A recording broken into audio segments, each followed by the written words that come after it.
Hello दोस्तों। जैसा कि हमने पिछले वीडियो में सीखा कि फायर डायनामिक्स क्या होता है, और इसमें मैंने आप लोग को बताया था कि हम अपने अगले वीडियो में सीखेंगे complete and incomplete combustion reaction. तो दोस्तों, complete and incomplete combustion reaction सीखने से पहले ये हमारे लिए ज़रूरी है ये सीखना कि कंबशन रिएक्शन क्या होता है, तभी हम कंप्लीट और इनकम्प्लीट कंबशन को अच्छे से समझ पाएंगे। तो हमारे पास ये देखिए कि हमारे पास ये है कंबशन रिएक्शन। जो क्या होता है, combustion is a rapid chemical oxidation reaction between feed and oxidiser. जिसका मतलब क्या हुआ कि कंबशन भी एक तरह का केमिकल ऑक्सीडेशन रिएक्शन ही होता है। किसके बीच में होता है दोस्तों? फ्यूल और ऑक्सीडाइजर के बीच में। और यहाँ पे ऑक्सीडाइजर हम जनरली क्या लेते हैं? ऑक्सीजन लेते हैं। और यहाँ पे ऑक्सीडेशन रिएक्शन क्यों बोला गया? क्योंकि इस रिएक्शन के अंदर या तो ऑक्सीजन का जुड़ना होता है या तो हाइड्रोजन का हटना होता है, और that releases energy in the form of heat and light, जो कि इस कंबशन रिएक्शन में as a product energy release होता है in the form of heat and light. Understanding of combustion is important for fire engineers because it governs how fire starts, spread, intensify and are extinguished. जिसका मतलब ये हुआ दोस्तों कि इस combustion reaction का समझना फायर इंजीनियर्स के लिए बहुत ज़्यादा ज़रूरी होता है, क्योंकि ये कंबशन रिएक्शन ही गवर्न करता है कि किस तरीके से जो फायर होगा स्टार्ट होगा, किस तरीके से वो फायर स्प्रेड होगा, किस तरीके से वो फायर इंटेंसिफाई होगा, मतलब इसकी इंटेंसिटी किस रेट से बढ़ेगी, और किस तरीके से वो फायर इंस्टिग्यूस होगा, मतलब कैसे वो आग बुझेगी।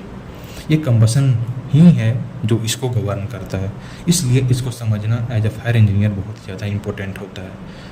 आप ये देख सकते हैं दोस्तों कि ये फायर ट्रायंगल है जिसमें 3 इंपॉर्टेंट कंपोनेंट आप देख सकते हैं, हीट, ऑक्सीजन और फ्यूल, जो कि ऑकरेंस ऑफ फायर के लिए बहुत ज़्यादा ज़रूरी होता है। अब दोस्तों हम सीखेंगे कंप्लीट कंबशन क्या होता है। एक combustion reaction that occur when the fuel burn in the presence of sufficient oxygen such that all carbon atom form CO2, all hydrogen atom form H2O and all sulfur atom form SO2।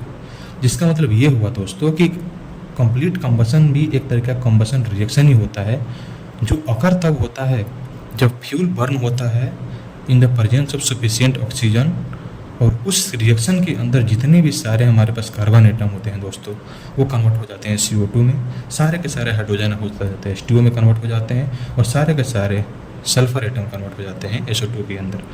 दोस्तों आप देख सकते हैं, आप example से समझ सकते हैं इसको, जिसमें हमारे पास ये फ्यूल एज आ CH4 मीथेन हो गया। ये ऑक्सीडाइजर आप देख सकते हैं दोस्तों, यहाँ पे ऑक्सीजन एज एन ऑक्सीडाइजर हो गया। जो प्रोडक्ट में मुझे क्या मिला दोस्तों? CO2 और H2O, जिसके अंदर जितने भी सारे कार्बन एक था, सारे के सारे कार्बन किस में कन्वर्ट हो गए दोस्तों? CO2 में। सारे के सारे हाइड्रोजन किस में कन्वर्ट हो गए दोस्तों? H2O में। तो आप इसको बोल सकते हैं क्या है? कंप्लीट कंबशन रिएक्शन है। दोस्तों इस कंप्लीट कंबशन रिएक्शन को होने के लिए कुछ कुछ कंडीशंस भी होते हैं दोस्तों। अगर ये कंडीशन नहीं होगा तो कंप्लीट कंबशन नहीं होगा। जैसे जब भी कभी भी कंबशन रिएक्शन होता है तो उसमें सफिशिएंट ऑक्सीजन सप्लाई बहुत ज़्यादा ज़रूरी होता है। दूसरा, फ्यूल और ऑक्सीडाइजर एज एन ऑक्सीजन दोनों की मिक्सिंग, एडिक्वेट मिक्सिंग बहुत ज़्यादा ज़रूरी होता है फॉर कंप्लीट कंबशन। और high enough temperature to sustain reaction, और उस रिएक्शन को सस्टेन करने के लिए हमारे पास इनफ टेम्परेचर भी होना चाहिए। चलिए दोस्तों, अब हम पढ़ते हैं इनकम्प्लीट कंबशन को, पढ़ते हैं और समझते हैं इनकम्प्लीट कंबशन क्या होता है। Incomplete combustion. Incomplete combustion reaction occurs when the fuel burn in presence of insufficient amount of oxygen that causes poor mixing of fuel and oxygen and resulting into formation of CO, soot. Soot means unburnt carbon. It means the remaining carbon that has not burned during the combustion reaction and unburnt hydrocarbon। जिसका मतलब ये हुआ दोस्तों कि इस एक ऐसा combustion reaction जिसके अंदर फ्यूल बर्न होता हो in the presence of insufficient amount of oxygen. इसका मतलब कि हमारे पास फ्यूल सफिशिएंट अमाउंट में है लेकिन ऑक्सीजन हमारे पास सफिशिएंट अमाउंट में नहीं है, जिसके रिजल्टिंग में क्या होता है दोस्तों कि एक CO की फॉर्मेशन होती है, कार्बन मोनोऑक्साइड, जो कि बहुत ही ज़्यादा टॉक्सिक गैस होता है। सूट, इसका मतलब अनबर्न्ड कार्बन, और unburned hydrocarbon that all. From fire safety perspective CO is a major toxic hazard in building fire. और आप जानते हैं दोस्तों कि अगर कभी भी इनकम्प्लीट कंबशन हुआ ड्यूरिंग द फायर तो वहाँ पे क्या फॉर्मेशन होगा, हम देखें हमने क्या फॉर्मेशन होगा, CO जैसे carbon monoxide which is a toxic gas that is not good for human. इस रिएक्शन में दोस्तों प्रोडक्ट जो मिलता है हमें इनकम्प्लीट कंबशन से, आप देख सकते हैं यहाँ पे कार्बन मोनोऑक्साइड होता है मिलता है जो टॉक्सिक होता है, कलरलेस होता है, ऑर्डरलेस होता है और हाईली फ्लेमेबल भी होता है। और हमें कार्बन मिलता है जो हम सूट भी बोलते हैं, जो क्या करता है, किसके रिस्पॉन्सिबल होता है, ये ब्लैक स्मोक ये निकालता है, विजिबिलिटी फायर कंडीशन में घटा देता है ये। और अनबर्न कार्बन मिलते हैं जो किसके कंट्रीब्यूट करते हैं, स्मोक वगैरह को, हेल्थ हजार्ड को। आप इस इनकम्प्लीट कंबशन रिएक्शन का भी एग्जांपल देख सकते हैं दोस्तों, जिसमें सेम मैंने रिएक्टेंट लिया, मीथेन लिया और ऑक्सीडाइजर एजेंट ऑक्सीजन से मैंने इसकी रिएक्शन कराई, लेकिन हमें कंप्लीट कंबशन में यहाँ पे CO2 और H2 मिलता था, लेकिन यहाँ पे क्या मिल रहा है हमें, CO और H2। तो आप एग्जाम्पल से दोनों को देखकर समझ सकते हैं कि कंप्लीट कंबशन और इनकम्प्लीट कंबशन में क्या डिफरेंस होता है। इसके बाद दोस्तों ये हमारा आज का लास्ट टॉपिक है जिसके अंदर हम सीखेंगे ये नोट। आज हम एक नोट सीखेंगे जो कि बहुत इंपॉर्टेंट है। जैसा कि मैंने आपको पहले भी बताया है कि इस चैप्टर के अंदर आपको लास्ट के 6 टॉपिक ऐसे हैं जिसमें आपको न्यूमेरिकल देखने के लिए मिलेगा। तो उस न्यूमेरिकल में बहुत सारे आपको रिएक्शंस होंगे, ठीक है, और ज़्यादातर रिएक्शन आपको एज एन फ्यूल आपको ज़्यादातर आपको हाइड्रोकार्बन फ्यूल देखने को मिलेगा। तो आपको हाइड्रोकार्बन जो रिएक्शंस होते हैं उनकी बैलेंसिंग आपको आना बहुत ज़्यादा ज़रूरी है। तो यहाँ पे हम यही सीख रहे हैं कि अगर हमारे पास हाइड्रोकार्बन कोई भी रिएक्शन है तो हम उसको बैलेंस किस तरीके से करेंगे।